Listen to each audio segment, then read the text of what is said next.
Hello students ma'am, तो आज हम लोग जो हैं बिहार बीटीएससी ड्रेसर का सर्जिकल इंस्ट्रूमेंट एंड स्टेरिलाइजेशन से जो है बहुत ही मोस्ट इंपॉर्टेंट क्वेश्चंस करने वाले हैं, जो कि आप लोगों के एग्जाम के पॉइंट ऑफ व्यू से बहुत ही ज़्यादा इंपॉर्टेंट है। तो इस क्लास को पूरे अंत तक देखिएगा। तो क्लास स्टार्ट करने से पहले अगर आप भी जो है बीटीएससी ड्रेसर के वैकेंसी की तैयारी करना चाहते हैं तो आप हमारे सूर्या बैच को ज्वाइन कर सकते हैं, जिसमें आप लोगों को डेली रिकॉर्डेड क्लासेस मिलेंगे, कंप्लीट पीडीएफ नोट्स मिलेगा, कंप्लीट सिलेबस वाइज आप लोगों की तैयारी करवाई जाएगी। बायलिंगुअल क्लास रहेगा, हिंदी इंग्लिश दोनों में। टेस्ट सीरीज भी जो है आप लोगों का इसी बैच में इंक्लूड रहेगा। बैच का फ़ी कितना है? तो बैच का फ़ीस सिर्फ और सिर्फ जो है 499 है। ठीक है, बैच को ज्वाइन कैसे करना है? तो बैच को ज्वाइन करने के लिए आप लोगों को प्ले स्टोर पे जाना है और प्ले स्टोर से Rathore education point app download करना है और वहाँ से आप लोग बैच को ज्वाइन कर सकते हैं। अगर बैच को ज्वाइन करने में कोई भी दिक्कत है तो आप लोग दिए गए इस नंबर पे कॉल या मैसेज करके अधिक जानकारी ले सकते हैं। तो जो भी टेस्ट सीरीज़ मिल रहा है तो उस टेस्ट सीरीज़ में आप लोगों को क्या क्या ये है, तो उसमें आप लोगों को जो है मल्टी MCQs रहेगा, जो कि आप लोगों के एग्ज़ाम के पॉइंट ऑफ व्यू से बहुत ही ज़्यादा इंपॉर्टेंट है और वो इसी के अकॉर्डिंग बनाया गया है। ठीक है, तो चलिए क्लास को स्टार्ट करते हैं। तो आज का हमारा सबसे पहला क्वेश्चन है कि निम्नलिखित में से कौन सा उपकरण चीरने के लिए उपयोग किया जाता है? Forceps, scalpel, retractor, speculum. तो ये क्वेश्चन कह क्या रहा है? जो क्वेश्चन कह रहा है कि कौन सा जो उपकरण है वो कटिंग के लिए यूज़ होता है। कटिंग के लिए कौन सा यूज़ होता है? तो वो है हमारा स्कैल्पल। स्कैल्पल एक धारदार चाकू जैसा इंस्ट्रूमेंट होता है जो कि किसी भी टिश्यू को चीरने या फिर उसको काटने में यूज़ किया जाता है। ये ज़्यादातर कहाँ पर यूज़ होता है? तो ज़्यादातर ये OT वगैरह में सर्जन्स वगैरह यूज़ करते हैं। ठीक है, स्कैल्पल याद रखिएगा। अब है हमारा अगला क्वेश्चन कि निम्न में से कौन सा उपकरण नसबंदी प्रक्रिया में वैस डिफरेंस को पकड़ने के लिए प्रयोग किया जाता है? ऑलिस फॉरसेप्स, मोजर क्लैंप, बेबकॉक्स फॉरसेप्स, टिश्यू फॉरसेप्स। तो कौन सा जो इंस्ट्रूमेंट है वो नसबंदी प्रक्रिया में वैस डिफरेंस को पकड़ने का काम करता है? तो वो है हमारा मोजर क्लैंप। ठीक है, मोजर क्लैंप क्या करता है? तो मोजर क्लैंप जो पुरुष में किया जाता है नसबंदी, ठीक है, उसे हम लोग क्या कहते हैं? तो उसे हम लोग वेसेक्टॉमी कहते हैं। उसमें जो वैस डिफरेंस होता है उसको पकड़ के एक जगह स्थिर करने के लिए मोजर क्लैंप का हम लोग यूज़ करते हैं। ठीक है, अब अगला क्वेश्चन देखते हैं। तो अगला क्वेश्चन है हमारा कि ऑटोक्लेव में नसबंदी के लिए प्रयोग किया जाने वाला तापमान और समय क्या है? 100 डिग्री सेल्सियस पर 10 मिनट, 121 डिग्री सेल्सियस पर 15 से 20 मिनट, 140 डिग्री सेल्सियस पर 5 मिनट, 160 डिग्री सेल्सियस पर 60 मिनट। तो ऑटोक्लेव में क्या होता है? तो ऑटोक्लेव में जो भी नसबंदी के लिए प्रयोग किया जाने वाला जो भी उपकरण होता है तो उसको कितने ये पे करते हैं? तो हमारा ऑटोक्लेव में कितना टेम्परेचर रहता है? तो 121 डिग्री सेल्सियस पर 15 से 20 मिनट तक जो है ऑटोक्लेव का ये आइडियल टेम्परेचर होता है। इतने पे स्टीम किया जाता है। इसमें क्या होता है ऑटोक्लेव में? तो इसमें स्टीम का प्रेशर लगभग 15 पाउंड प्रति वर्ग इंच के हिसाब से रहता है और वो फिर सारे इंस्ट्रूमेंट्स को क्या करता है? तो स्टेरलाइज करता है। ठीक है, स्टेरलाइज करने से जो भी माइक्रो ऑर्गेनिज्म और बैक्टीरिया रहते हैं वो नष्ट हो जाते हैं। ठीक है, अब नेक्स्ट क्वेश्चन है हमारा कि निम्नलिखित में से कौन सी विधि एक रासायनिक नसबंदी विधि है? Autoclave, gas sterilisation, hot air oven और बॉयलिंग। तो गैस रासायनिक नसबंदी हमारा विधि कौन सा है? तो वो है हमारा गैस स्टेरलाइजेशन, ETO। ETO का फुल फॉर्म क्या है? तो ethylene oxide. Ethylene oxide gas का उपयोग हम लोग केमिकल स्टेरलाइजेशन प्रोसेस में के रूप में किया जाता है। यह क्या करता है? तो यह नमी संवेदनशील और ताप संवेदनशील उपकरणों की नसबंदी में यूज़ होता है। ठीक है, कौन कौन सा? तो नमी संवेदनशील और ताप संवेदनशील। ठीक है, याद रखिएगा। अगला क्वेश्चन देखते हैं। तो अगला क्वेश्चन है हमारा कि हॉट एयर ओवन द्वारा नसबंदी के लिए कौन सा तापमान और समय उपयुक्त है? 100 डिग्री सेल्सियस पर 10 मिनट, 121 डिग्री सेल्सियस पर 15 मिनट, 160 डिग्री सेल्सियस पर 1 घंटा, 180 डिग्री सेल्सियस पर 15 मिनट। तो ये हॉट एयर ओवन का पूछ रहा है। हमने ऊपर किसका किया था? तो ऑटोक्लेव का किया था। अब ये हॉट एयर ओवन पूछ रहा है। तो हॉट एयर ओवन में होता क्या है? तो हॉट एयर ओवन में जो है ड्राई हीट का यूज़ होता है। कौन सी हीट का? तो ड्राई हीट का। तो इसका आइडियल टेम्परेचर क्या है नसबंदी के लिए? तो 160 डिग्री सेल्सियस पर 1 घंटा। ठीक है, कम से कम 1 घंटा तक इसमें उपकरणों को जो भी इंस्ट्रूमेंट्स होते हैं उनको रखा जाता है। ठीक है, यहाँ पर ड्राई हीट के थ्रू जो भी इंस्ट्रूमेंट्स होते हैं हॉट एयर ओवन में स्टेरलाइज होते हैं। ठीक है, अब अगला क्वेश्चन है हमारा कि नसबंदी के लिए सबसे प्रभावी और त्वरित विधि कौन सी है? बॉयलिंग, धूप में सुखाना, ऑटोक्लेव और साबुन से धोना। तो हमारा सबसे ज़्यादा जो यूज़फुल तरीका है वो कौन सा है हमारा ये का? तो वो है हमारा नसबंदी का सबसे प्रभावी और त्वरित विधि हमारा कौन सा है? तो वो है हमारा ऑटोक्लेव। ठीक है, क्योंकि ऑटोक्लेव में क्या होता है, तो पूरी तरह से बैक्टीरिया जो होते हैं डिस्ट्रॉय होते हैं। ये इसमें क्या होता है, तो प्रेशर के थ्रू, भाप का जो भी प्रेशर होता है उसके थ्रू और उच्च टेम्परेचर से जल्दी और प्रभावी नसबंदी होता है। ठीक है, ये क्या करता है, तो जो भी रोगाणु होते हैं, जीवाणु होते हैं, जो भी स्पोर्स होते हैं, उनको वह पूरी तरह से डिस्ट्रॉय कर देता है। ठीक है, पूरी तरह से। अब अगला क्वेश्चन है हमारा कि निम्नलिखित में से कौन सा उपकरण ऊतकों को पकड़ने के लिए उपयोग किया जाता है? कैथेटर, स्कैल्पल, टिश्यू फोर्सेप्स और स्पैकुलम। तो क्वेश्चन ये कह रहा है कि टिश्यूज़ को पकड़ने के लिए कौन सा हमारा जो है यूज़ होता है इंस्ट्रूमेंट? तो वो है हमारा टिश्यू फोर्सेप्स। टिश्यू फोर्सेप्स जो है किसी भी टिश्यू को पकड़ के स्थिर करने या फिर उसको खींचने के लिए ड्यूरिंग सर्जरी यूज़ किया जाता है। ठीक है, ड्यूरिंग सर्जरी या फिर कुछ सूचर वूचर देना हो तो उस समय जो है इसका हम लोग यूज़ करते हैं। ठीक, अगला क्वेश्चन है हमारा कि लपेटने वाले पदार्थ का उद्देश्य क्या होता है नसबंदी में? उपकरणों को साफ करना, उपकरणों को नमी से बचाना, उपकरणों की पहचान करना, उपकरणों को रोगाणु मुक्त रखने में मदद करना। तो आप लोगों ने देखा होगा कि इंस्ट्रूमेंट्स जब स्टरलाइज होते हैं, जब सब कुछ हो जाता है तो उनको एक कपड़े में जो है ऐसे लपेट के रखा जाता है। ठीक है, तो ऐसा क्यों किया जाता है? तो ऐसा इसलिए किया जाता है क्योंकि लपेटने के बाद, तो लपेटने से होता क्या है, तो लपेटने से ये होता है कि जो भी उपकरण होते हैं वो रोगाणु मुक्त रखने में उसको हेल्प करता है। ठीक है, इससे क्या होगा कि स्टरलाइज जो भी रहेंगे पदार्थ उनको स्टरलाइज्ड ही बनाए रखने में हेल्प करेगा जब तक कि उनका यूज़ ना हो, इसीलिए उनको कपड़े में लपेट के रखा जाता है। ठीक है, अब अगला क्वेश्चन है हमारा कि ग्लव्स की नसबंदी के लिए सबसे उपयुक्त विधि कौन सी है? उबालना, hot air oven, gas sterilization और स्टीम ऑटोक्लेव। तो ग्लव्स के नसबंदी के लिए, ग्लव्स का मतलब अगर स्टरलाइजेशन करना है तो उसके लिए सबसे अच्छा क्या है हमारा? तो वो है हमारा स्टीम ऑटोक्लेव। ठीक है, स्टीम ऑटोक्लेव जो भी लेटेक्स या फिर रबड़ के जो भी ग्लव्स होते हैं तो उनके लिए स्टीम ऑटोक्लेव सबसे ज़्यादा यूज़फुल होता है। क्यों? क्योंकि ये हाई टेम्परेचर और नमी से प्रभावी जो है स्टरलाइजेशन करता है, जबकि क्या होता है, जिसके कारण क्या होगा कि रबड़ को कोई भी नुकसान नहीं पहुंचेगा और वो आसानी से स्टरलाइज होगा। इसीलिए स्टीम ऑटोक्लेव का यूज़ किया जाता है ग्लव्स के लिए। ठीक है, अगला क्वेश्चन है हमारा कि फोर्सेप्स का उपयोग मुख्य रूप से किसके लिए किया जाता है? चीरने के लिए, सुई डालने के लिए, पकड़ने और स्थिर करने के लिए, चिपकाने के लिए। तो फोर्सेप्स होता क्या है? तो फोर्सेप्स एक चिमटे जैसा जो है इंस्ट्रूमेंट होता है। ठीक है, तो इसका यूज़ क्या होता है? तो इसका यूज़ होता है किसी भी टिश्यू को या फिर किसी भी धागा या फिर कोई भी अन्य चीज़ होता है तो उसको पकड़ने के लिए इसका यूज़ किया जाता है। ठीक है, पकड़ के स्थिर करने के लिए। ठीक, फोर्सेप्स का यूज़ यही होता है। ठीक, अब अगला क्वेश्चन है हमारा कि नसबंदी में बॉयलिंग विधि कितनी प्रभावी मानी जाती है?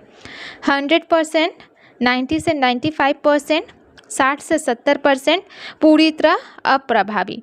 तो नसबंदी में जो बॉयलिंग विधि होती है उससे क्या होता है, तो उबालने से जो भी अधिकांश रोगाणु होते हैं वो नष्ट हो जाते हैं। ठीक है, लेकिन इसमें क्या होता है, सब ज़्यादातर तो रोगाणु मर जाते हैं पर कुछ स्पोर्स जो हैं बच जाते हैं। ठीक है, इसलिए इसको क्या कहते हैं, तो पूर्ण नसबंदी नहीं करते हैं। ठीक है, इसमें 90 से 95% तक जो है बॉयलिंग विधि में जो भी मतलब 90 से 95% जो है ये मार देता है पर स्पोर्स कुछ बच जाते हैं, इसलिए इसे अस्थायी सफाई के लिए माना जाता है। ठीक है, अब अगला क्वेश्चन है हमारा कि स्पैकुलम का प्रयोग किस प्रक्रिया में किया जाता है? नसबंदी, मूत्र परीक्षण, योनि की जांच, फोड़ा चीरना। तो स्पैकुलम क्या है? तो स्पैकुलम एक इंस्ट्रूमेंट है जिसका उपयोग किस में किया जाता है? तो स्त्री रोग संबंधी जांच में। ठीक है, इसमें योनि मार्ग को खोलने के लिए इसका यूज़ किया जाता है। तो योनि की जांच में इसका यूज होता है, जो कि क्या करता है, तो वेजाइना को मतलब आप देखेंगे तो वो वेजाइना के जो भी ये होता है ओपनिंग होता है उसको थोड़ा वाइड कर देता है, जिसके देखने में जो है ईजी होता है। तो ये उस समय जो है योनि की जाँच के लिए यूज़ किया जाता है। ठीक है, अब अगला क्वेश्चन है हमारा कि क्रशिंग क्लैंप का उपयोग किस लिए किया जाता है?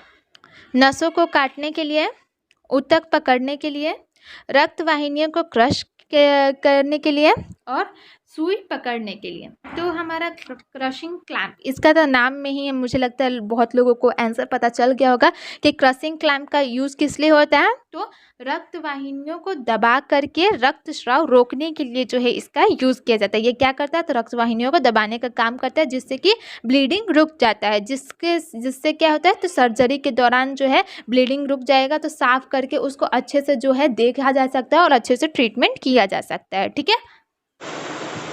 हमारा अगला क्वेश्चन है कि नसबंदी की गैस विधि ईटीओ में प्रयुक्त गैस है नाइट्रोजन, ऑक्सीजन, एथिलीन ऑक्साइड और क्लोरीन। तो जो ईटीओ क्या होता है, तो ईटीओ का फुल फॉर्म होता है एथिलीन ऑक्साइड। ठीक है। तो इसी से मतलब हमारा जो क्वेश्चन का आंसर है वो जाहिर हो रहा है कि एथिलीन ऑक्साइड जो है इसका फुल फॉर्म है, तो एथिलीन ऑक्साइड जो है इसका राइट आंसर होगा। एथिलीन ऑक्साइड क्या है, तो एक केमिकल गैस है। ठीक है। जिसका यूज़ कब होता है, तो जिसका यूज़ संवेदनशील उपकरणों के स्टरलाइजेशन के लिए किया जाता है। संवेदनशील जैसे कि प्लास्टिक हो गया, इलेक्ट्रॉनिक जो भी इंस्ट्रूमेंट्स होंगे, तो उनके जो भी मतलब स्टरलाइज करने के लिए ईटीओ इथिलीन ऑक्साइड गैस का जो है इस्तेमाल करते हैं। ठीक है। अब हमारा नेक्स्ट क्वेश्चन है कि रिट्रैक्टर का उपयोग किस लिए होता है? चीरने के लिए, सुई डालने के लिए, घाव को खुला रखने के लिए, नस पकड़ने के लिए।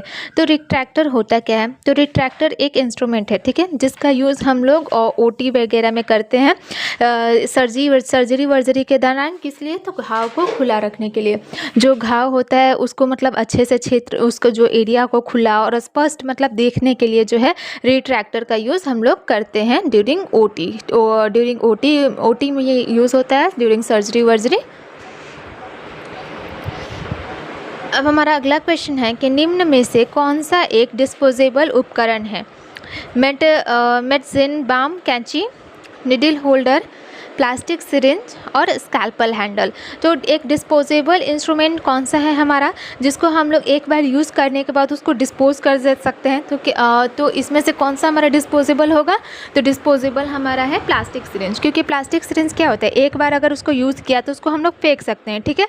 इसलिए हम लोग उसको डिस्पोजेबल का उपकरण मानते हैं। क्यों, क्योंकि अगर हम लोग एक बार जो यूज्ड सिरिंज है अगर उसको दोबारा यूज़ करेंगे तो जाहिर सी बात है कि दूसरे पेशेंट को इन्फेक्शन फैलेगा। इसीलिए एक बार जो भी सिरिंज यूज़ होता है उसको फिर हम लोग फेंक देते हैं, उसको फिर वापस यूज़ में नहीं लेते हैं।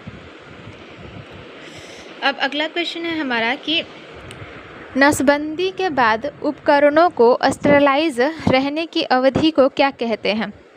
Quarantine period, self life, expiry date, sterilization cycle. तो जो भी स्टरलाइज किया गया इंस्ट्रूमेंट होता है, ठीक है, तो उसको कितने समय तक उपयोग योग्य रखना है उसको हम लोग क्या कहते हैं, तो उसको हम लोग सेल्फ लाइफ कहते हैं। ठीक है।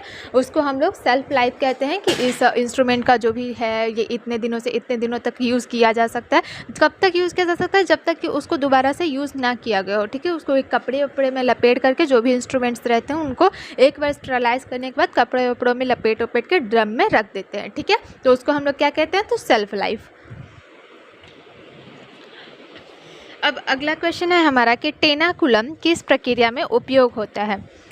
कान की सफाई, डिलीवरी, गर्भाशय को पकड़ने में, नस पकड़ने में।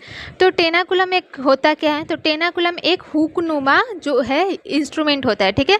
जिसका यूज़ हम लोग क्या करते हैं, तो गर्भाशय को पकड़ने में, जो भी यूट्रस होता है उसको एक जगह स्थिर रखने के लिए, जैसे कि मतलब स्थिर कब रखेंगे, तो आईयूडी इंट्रा यूट्राइन डिवाइस मतलब कॉपर टी को इंसर्ट करते हुए जो है हम लोग उसका यूज़ करते हैं गर्भाशय को पकड़ने के लिए टेनाकुलम का। ठीक है। तो टेनाकुलम क्या करता है, तो यूट्रस को पकड़ने के लिए हम लोग टेनाकुलम का यूज़ करते हैं। ठीक है।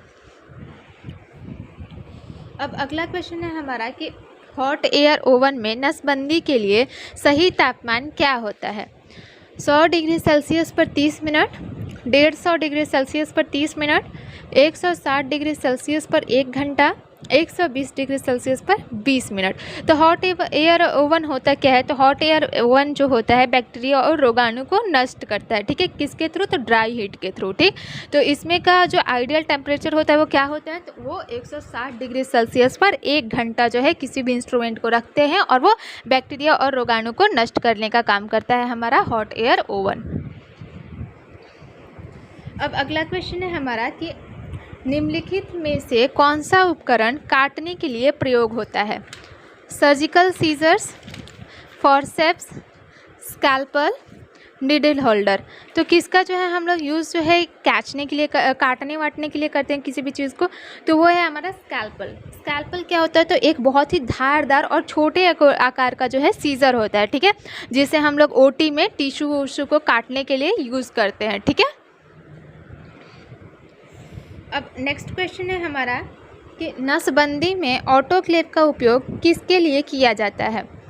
रक्त परीक्षण, शल्य चिकित्सा उपकरणों की नसबंदी, यौन संचारित रोगों की पहचान, वायलिन का संग्रहण। तो नसबंदी में हम लोग ऑटोक्लेव का यूज़ किस लिए करते हैं? तो ऑटोक्लेव का हम लोग यूज़ करते हैं किसी भी उपकरणों को स्टरलाइज करने के लिए। तो इसमें हमारा आंसर क्या होगा, राइट आंसर?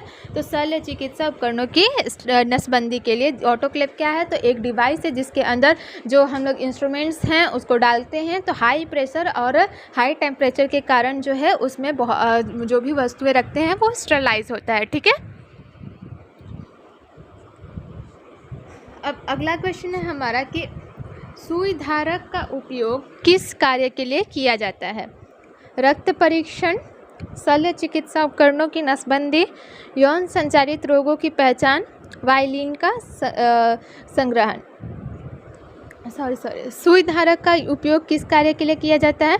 ऊतक को पकड़ने के लिए, सुई को पकड़ने के लिए, शारीरिक तरल पदार्थों को पकड़ने के लिए, नसों को काटने के लिए। तो सुई धारक को इंग्लिश में क्या कहते हैं? तो निडल होल्डर, ठीक है। निडल होल्डर का हम लोग यूज़ किस लिए करते हैं? तो सुई को पकड़ने के लिए, ठीक है, निडल को पकड़ने के लिए, ताकि जो निडल है वो सटीक रूप से घाव में डाला जा सके, ठीक तरीके से घाव में डाला जा सके, वो हिले डुले नहीं। तो इसलिए हम लोग निडल होल्डर का यूज़ जो है हम लोग करते हैं ड्यूरिंग सूचर उचर देते समय या फिर सर्जरी के दौरान जो है निडल होल्डर का यूज़ करते हैं हम लोग।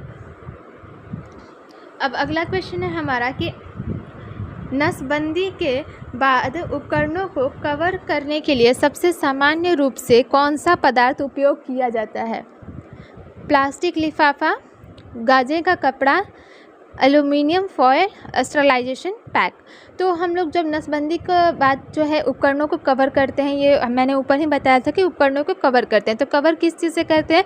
तो स्टरलाइजेशन पैक से, ठीक है। किससे? स्टरलाइजेशन पैक से जो है उसको कवर करते हैं, ताकि जो भी इंस्ट्रूमेंट्स हैं उनको सुरक्षित रखा जाए और साफ़ रखा जाए। किससे सुरक्षित और साफ़ रखना है? तो बाहरी संक्रमण से, गंदगी से जो है उसको साफ़ रखने के लिए हम लोग स्टरलाइजेशन पैक से उसको कवर करते हैं, ठीक है, जो भी इंस्ट्रूमेंट्स होते हैं उसको।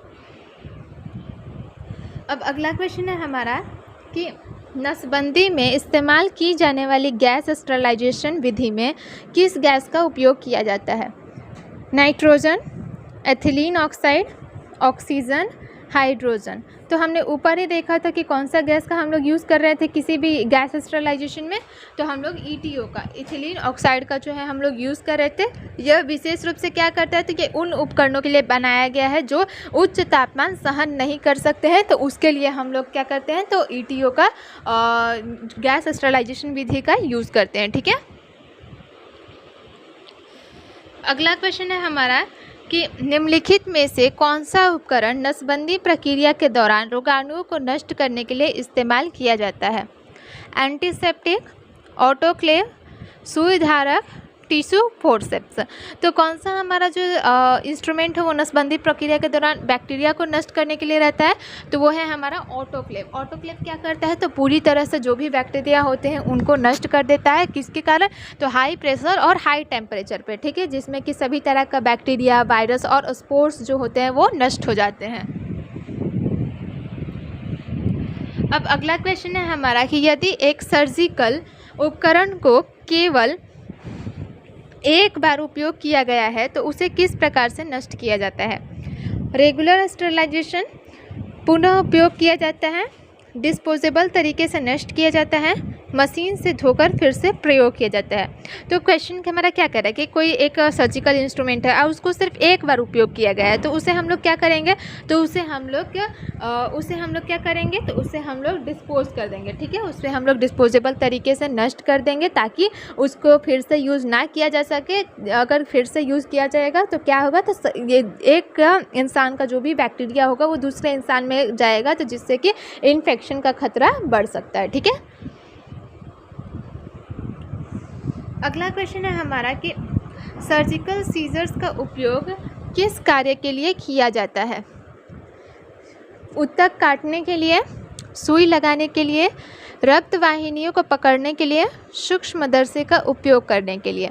तो सर्जिकल कैंची का हम लोग यूज़ किस लिए करते हैं, तो सर्जिकल कैंची जो है हमारा ओटी में यूज़ होता है ड्यूरिंग सर्जरी। तो किस लिए यूज़ होता है, तो टिश्यू को काटने के लिए। ठीक है, ऊतक काटने के लिए जो है हम लोग सर्जिकल सीजर्स का यूज़ करते हैं। ठीक है, जो भी टिश्यू हो गया या फिर अदर ऑर्गन्स हो गए तो उनको काटने के लिए हम लोग सर्जिकल कैंची का यूज़ लेते हैं।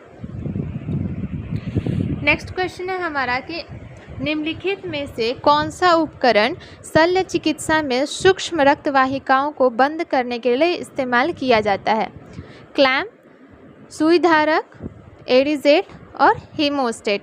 तो किसका हम लोग यूज़ करते हैं, सूक्ष्म जो भी रक्त वाहिकाएँ होते हैं उनको बंद करने के लिए, तो हम लोग उसका किसका यूज़ करते हैं, तो हीमोस्टेट का। हीमोस्टेट क्या है, तो हीमोस्टेट एक विशेष क्लैम्प होता है। ठीक है, जो कि ब्लड वेसल्स को दबा करके ब्लीडिंग को रोकने के लिए यूज़ किया जाता है। ठीक है, ये ब्लड वेसल्स को दबा देता है जिससे कि ब्लीडिंग रुक जाता है। या क्या बोलते हैं, फर्स्ट एड के लिए या फिर ओटी वगैरह में ब्लीडिंग को कंट्रोल करने के लिए यूज़ में लिया जाता है हीमोस्टेट। ठीक है,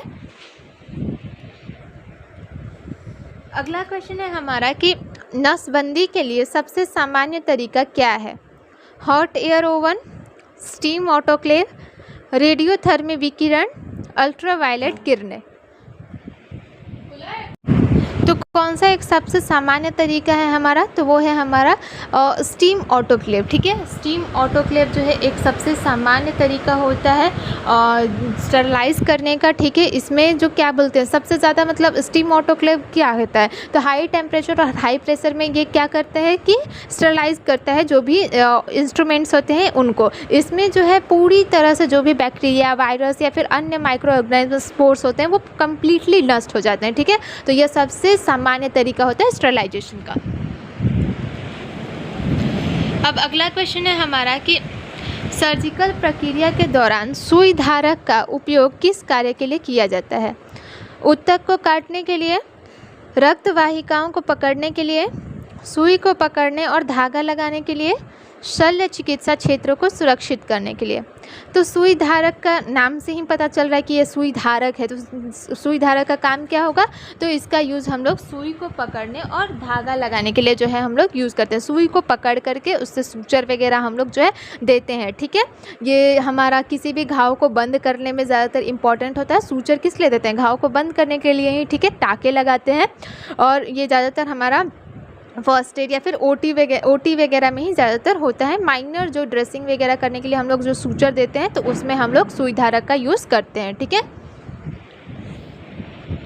अगला क्वेश्चन है हमारा कि नसबंदी के बाद अगर उपकरणों को उचित तरीके से स्टोर किया जाए तो उनका जीवन काल कितना होता है।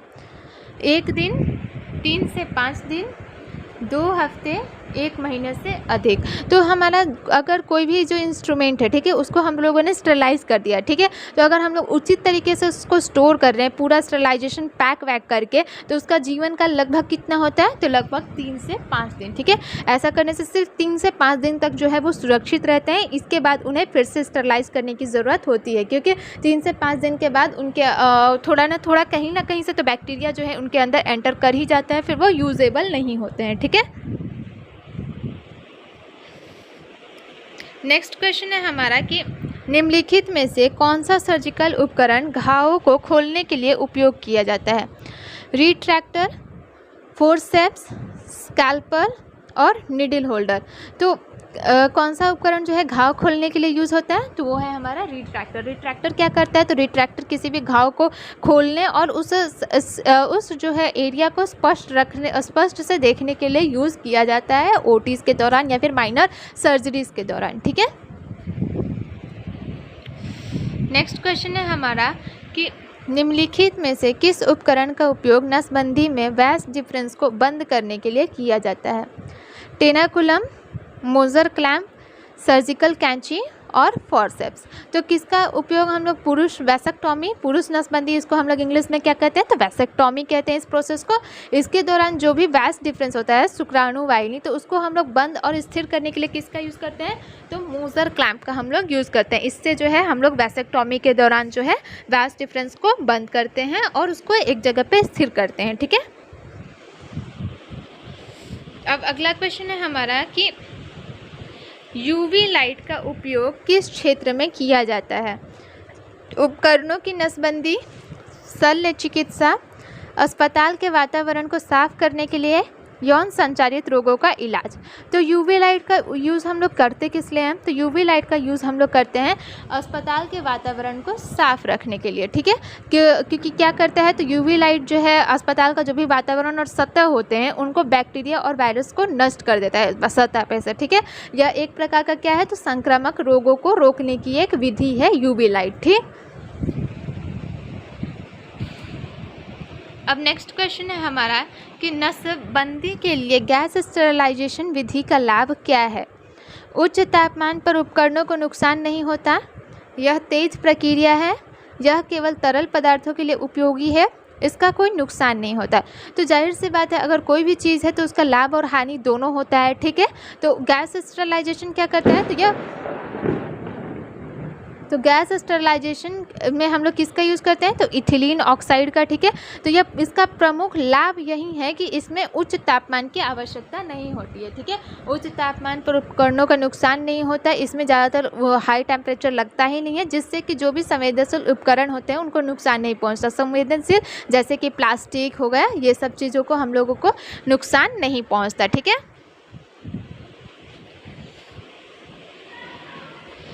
अगला क्वेश्चन है हमारा कि निम्नलिखित में से कौन सा उपकरण शल्य चिकित्सा में घाव को खोलने के लिए उपयोग किया जाता है? ड्रेसिंग पैड, स्पैकुलम, स्कैल्पल और टिश्यू फोर्सेप्स। तो कौन से जो है उपकरण में कौन सा उपकरण शल्य चिकित्सा में घाव को खोलने के लिए यूज़ होता है हमारा? तो घाव को खोलने के लिए जो है हम लोग स्कैल्पल का यूज़ करते हैं। ठीक है, इसका यूज़ शल्य चिकित्सा के दौरान टिश्यू या फिर किसी भी घाव को खोल करके यूज़ किया जाता है। स्कैल्पल क्या होता है, तो एक धारदार चाकू होता है। ठीक है, अब नेक्स्ट क्वेश्चन है हमारा कि स्टीम ऑटोक्लेव में किस तापमान पर नसबंदी की जाती है? 121 डिग्री सेल्सियस पर 15 मिनट, 100 डिग्री सेल्सियस पर 10 मिनट, 150 डिग्री सेल्सियस पर 30 मिनट और 160 डिग्री सेल्सियस पर 45 मिनट। तो स्टीम ऑटोक्लेव में मैंने पहले ही ऊपर बताया कि पूरी तरह से जो है बैक्टीरिया, वायरस और माइक्रो ऑर्गेनिज्म को नष्ट कर देता है। ठीक है, यह सबसे प्रभावी तरीका होता है स्टरलाइजेशन का। इसमें क्या करते हैं, तो इसमें 121 डिग्री सेल्सियस पर 15 मिनट तक इंस्ट्रूमेंट्स को डाल करके स्टरलाइज करते हैं। ठीक है, स्टीम ऑटोक्लेव। ठीक, अब नेक्स्ट क्वेश्चन है हमारा कि हीमोस्टेट का क्या उपयोग होता है? ऊतकों को पकड़ने के लिए, रक्त वाहिकाओं को क्लैम्प करने के लिए, सुई को पकड़ने के लिए और घाव को सिलने के लिए। तो हीमोस्टेट क्या है, तो हीमोस्टेट एक प्रकार का क्लैम्प है। ठीक है, जिसका यूज़ हम लोग ब्लड वेसल्स को दबाने और ब्लीडिंग को रोकने के लिए किया जाता है, यूज़ किया जाता है। ठीक है, इससे जो क्या होता है, तो ब्लीडिंग कंट्रोल में हो जाता है हीमोस्टेट के थ्रू। अब अगला क्वेश्चन है हमारा कि जिनेकोलॉजिकल स्पैकुलम का उपयोग किस में किया जाता है? गर्भाशय के अंदर की जांच, त्वचा की सर्जरी, रक्तचाप मापने के लिए, आँखों की सर्जरी। तो जिनेकोलॉजिकल स्पैकुलम का यूज़ किस लिए होता है? तो इसका यूज़ स्त्री रोग विशेषज्ञों द्वारा, जो भी मतलब गायनेकोलॉजिस्ट होते हैं उनके द्वारा योनि, वेजाइना और यूट्रस की जांच करने के लिए जो है इसका यूज़ किया जाता है जिनेकोलॉजिकल स्पैकुलम का। ठीक है, यह क्या करता है, तो यह वेजाइना के अंदर जो है खुलापन पैदा कर देता है। ठीक है, जिससे कि डॉक्टर को अंदर का जो भी निरीक्षण करने में मदद मिलता है। अगला है हमारा कि शल्य चिकित्सा में फॉरसेप्स का उपयोग किस कार्य के लिए किया जाता है? रक्त वाहिकाओं को रोकने के लिए, ऊतकों को पकड़ने और स्थिर करने के लिए, घाव को खोलने के लिए, सुई को पकड़ने के लिए।